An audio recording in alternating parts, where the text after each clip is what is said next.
pwede mo sisigaw ba't ganto? Ginaganapan ko lang na natural, tsaka inagapan ko na mautal. Nilawan sinugal, ginapang minahal. Katagalan natutunan ko rin tumagal, tsaka alam ko naman na inaabangan na. Sana tabangan yung papakawalan para di naabangan. Kaso nga lang pala ba naman ang alabang kinalakihan na galingan ng galingan, kaya nakasanayan ko makabuo na madiin. Di ko na malayo na malayo na malayo na malayo. Narating matay ako ng pailing. Mga naniwala di ko pwede biguin, di ko pwede pakitaan na bitin. Mga tingin na kalang busugin ko pa din kahit kabisado na kalitiin. Alam ko na may mata na nagbabantay kung paano ako sasablay. Matyagang nag-aantay kung kailan ako tatamlay at lalaylay. Yung mga laway na makita ako na mahina, umay na manira, ngalay na manghila. Kasi nga walang pinakitang hindi pamatay.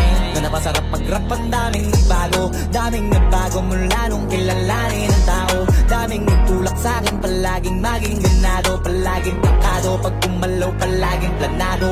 Daming pasabog, kailangan pag malawak ang sakop. Ikaw din ang talo sa laban, pag nabalot ng takot. Kung saan ka aabot, ako din lahat ng mahahakot. Yung dami ng pagod ay may sukli pag di ka madamot. At kung hindi ko tsinaga, baka nauwi na sa wala. Ganito pala to kalala, kita mo naman na nabala. Paano ko hindi ko ginawa, yung iba di makahalata. Malaki na anak kataya, marami na pwede mawala. Pwede na pwede pabaya, hindi pwede puro mamaya. Baka sa huli mapahiya, totoo na parang himala lang siya mula sa iba pa tiningala. Matagal ko din na kinapakatagawa, di madapa yung kalidad. Di mo na kasi binabaan na marami pa nagdududa. Puro kilos ang inuuna, ngayon kita mo nabumunga, tumutubo na. Pakarami ko nakukuha